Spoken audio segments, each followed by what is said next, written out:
Hello everyone, Dovault here, and welcome back to the channel with another review, this time with the final, supposedly, out of the 3 Cang Toys Insecticons, or Insect Squad, whatever they're calling it, with Trans-Age Swordion, which I believe is based on Beast Wars Scorponok. And I'm so happy to finally finish this set, and I've been waiting for this guy forever. Anyway, before we take a look at the amazing figure himself, let's take a quick look at the packaging. So here you got your really cool shot of the figure. If my camera will focus, give me a second. I've had the worst time getting the camera to focus lately. So, we have this amazing box art of him absolutely murking some other robot. This is that holographic glossy cardboard, which is really nice, with the various obligatory product shots on the side if the camera will focus on it. Focus. Camera. I don't know what is up with my camera not wanting to focus anymore. Anyway, that's probably good enough. And some more on the back. But yeah, you can just kind of see what he's got going on there in his various modes, showing off his weapons and stuff. Now, what you get in the box, besides the figure himself, you also get a pair of swords, which can integrate into either mode, as well, of course, as your full color instruction booklet. Very nice, very, very nice. And, of course, the trading card, which all Cang toys seem to come with nowadays. Pretty cool, pretty dope, camera. I'm gonna fight you, camera. There we go. But yeah, real cool. And of course it is holographic. Super nice, definitely gonna be sleeving this. But anyway, without further ado, let's get into the figure himself. Now, we are starting in his alt mode this time, but yeah, he carries over the awesome color scheme of the purple and silver and gunmetal. Camera, I'm gonna fight you, I swear. And this one also incorporates way more gold than the others do. Now, let's go straight into articulation on this guy. So, of course, the claws can open and close. The head can move down a little bit, up and down a little bit, and the pincers on the mouth can open and close. The arms are on a 360 shoulder joint, although due to this current mode, I don't want to have to bump into everything, but yeah, they can 360. He does have a bicep swivel as well. Hard to demonstrate with the camera not wanting to focus on me. There we go. As well as a slightly past 90 bend at his little insectoid elbow there. The tail is on a huge ball joint at the back, another ball joint here, another ball joint here. Then you get 2 segments followed by another ball joint, 2 segments followed by another ball joint for the stinger itself. So the tail is incredibly posable. Now, each leg is also fully articulated, but slightly different in each one. This one has a ball joint here at the back, a hinge, if the camera will see that, a hinge right here that can move back and forth, as well as the transformation hinge here. This one can move back and forth. It can also move down at the body. It has a knee, question mark, bend there, and a ball joint here. This one has a back and forth. It has that same knee joint and the ball joint. And then this one has the back and forth, the knee, and the ball joint as well. So yeah, very articulated. You could get this guy in some crazy poses if you had the patience to do every leg individually. But yeah, let's get in here with the details real quick. I really like the color scheme they went with on this. I like the color scheme they did on the whole thing. I'm hoping that they continue these insects, or bugs, or arachnids, and they do a kickback, and a tarantulas or black arachnia, or arachnid. That would be really cool to have at least one female member of this team. But yeah, super cool. I like the little touches of red here on the stinger. I don't know, makes that look like the business end. He's got their team symbol here on the back of him in 2 places. And then the underside of the stinger is done in a nice little gunmetal. The bottom cleans up pretty well. But you can definitely see the visible feet and his hands on the underside of the stingers there. But this is one of Cang Toys' more budget options compared to their usual stuff. Alright, now as for the weapons, which I actually prefer not to use, because I like just using his pincers as weapons. But in robot mode, he can of course wield these swords as swords. Focus camera. I'm gonna have to manually focus this camera like every opportunity, aren't I? But yeah, and these can also go onto the Scorpion mode if you want. So on the underside of the claw here, if I can get it in frame, is a little half 5mm port with a little notch in it, and that notch is going to go towards the little notch right here on the sword, and that's just gonna pop in. You might have to open the claw a little bit. Yeah, that just pops in, and then you close that around it, and the Scorpion has sword arms now. Not how I'm going to display it. I actually prefer just to use his claws because of the way they integrate into the robot mode, but that is something you can do if you want. You know, your figure, display it however you want. Now, let's get into transformation before my camera decides to overheat again. I don't know why it does that, but it does. So, his transformation is pretty fun. It's easy, but it has a lot of steps. Like a lot of steps. Alright, so first, what we're going to do is we're going to come to the tail back here, and we are going to go ahead... Actually, what we'll do is we'll just move the tail out of the way for now. I want to do it last. Hold on, that ball joint came undone. It is a very sturdy ball joint, but it likes to come undone sometimes. So what we're going to do instead is we're going to come to the underside. We're going to unpeg the feet, which peg in to these slots right here. And we're going to go ahead and straighten out the legs as if we were transforming them all the way out. Like so, and that'll let us go ahead and get to the feet here. And what you're going to do is you're going to straighten the foot down like so. Then you're going to rotate, you're going to flip that down so you can rotate the foot all the way around. That's going to let you then fold in the heel into its final position. Straighten out the toe so that that tab that goes into transformation slides underneath the purple shin, and boom, that is one side done. Then, before we get onto the other side here, let me show you how to do this part. You're basically just going to fold the leg in like so, kind of doubling it in on itself and folding it into the back of the knee section here. It can be a little bit of a pain to get it straightened in, but boom, you just do it like that. Now, just do the same thing on the other side. Alright, now that you got that done on both sides, what you're going to do now is come to the back of the Scorpion here, and it and the tail are just going to pop up completely, and they are tabbed in to these tabs here on the underside of this. And for now, you're just going to move that and get it out of the way. Then you take the tail here. And real quick, before I go any further, let me show you that the tail does come off and has a 5mm peg, so you can use it as a handhold weapon if you wanted to for the figure.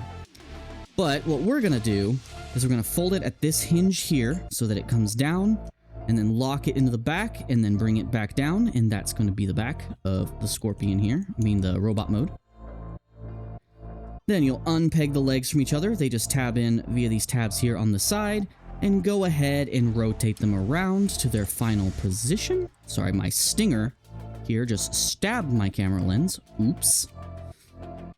And then for these legs back here, these are going to fold back, fold up, rotate this around, and collapse them in, and they're going to form the coat tails of the figure. Do the same thing on the other side.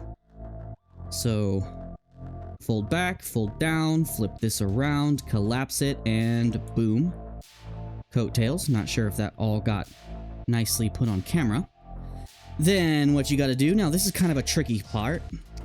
You're going to rotate the arms so that they are sitting like this.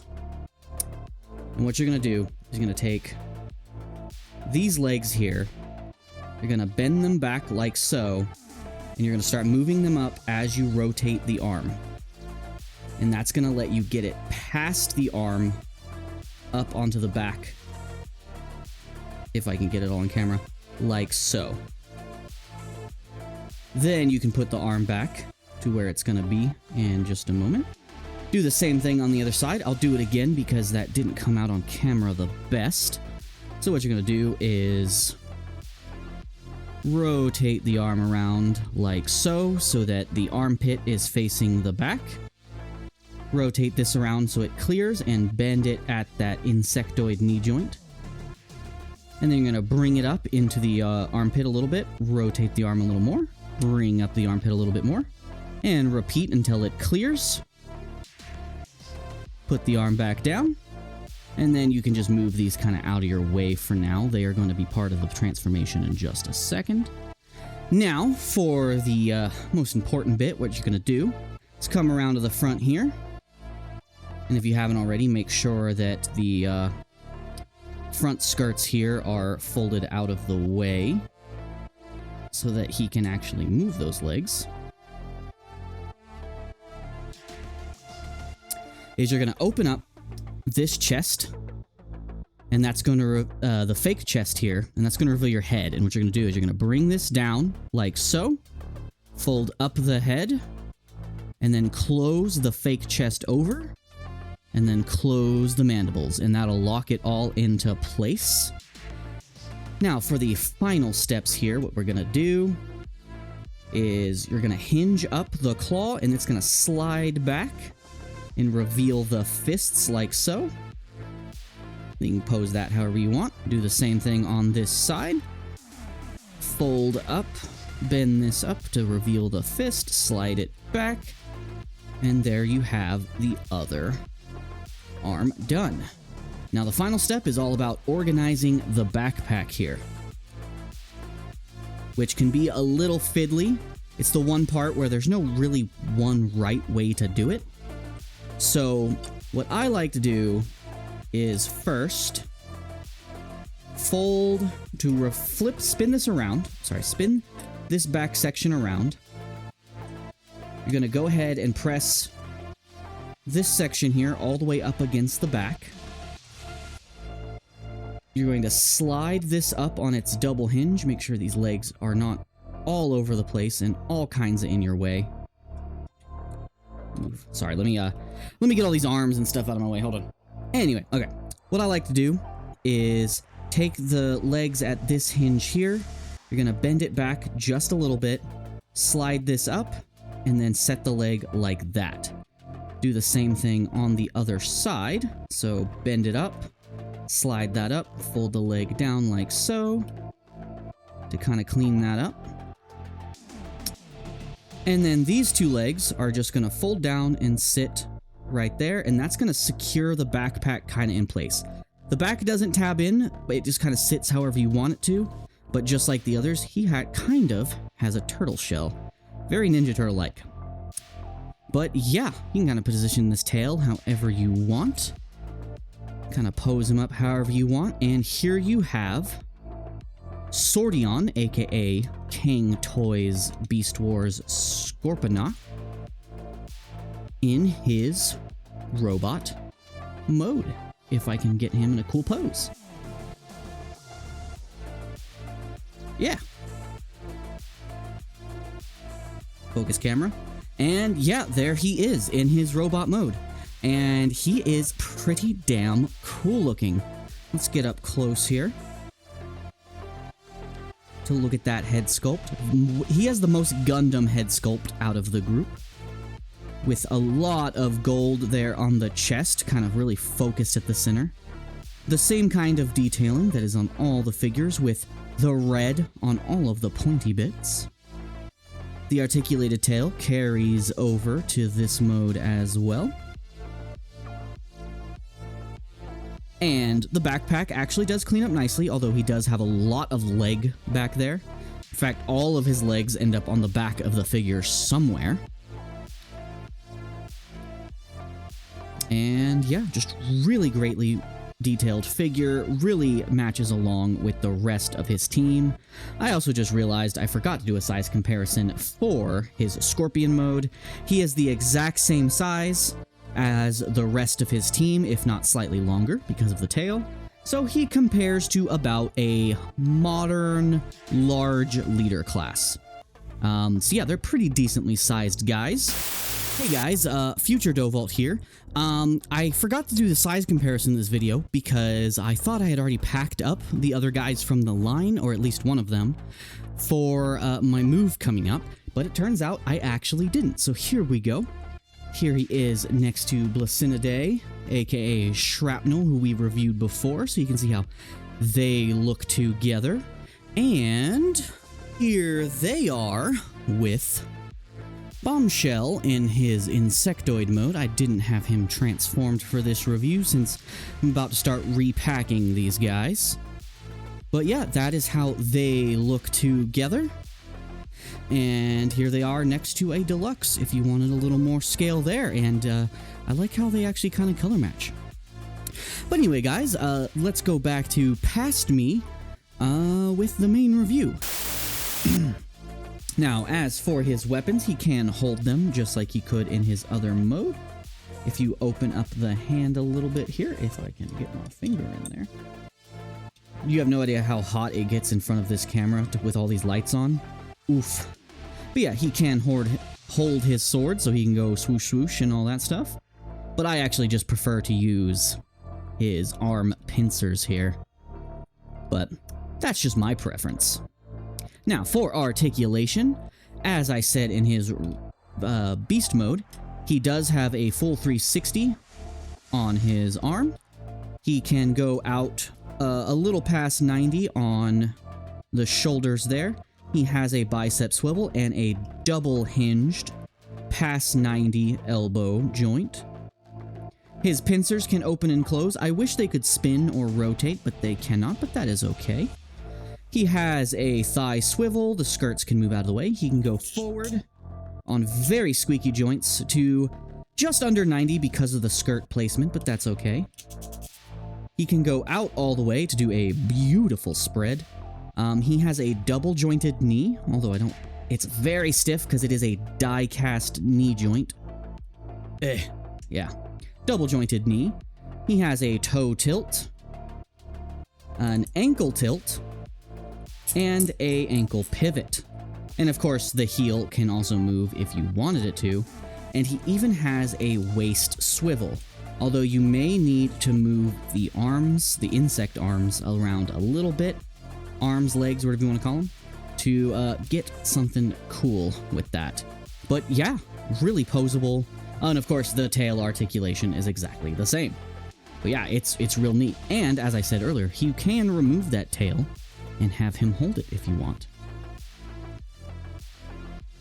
But yeah, that is Swordion from Cang Toys, their take on Beast Wars Scorponok.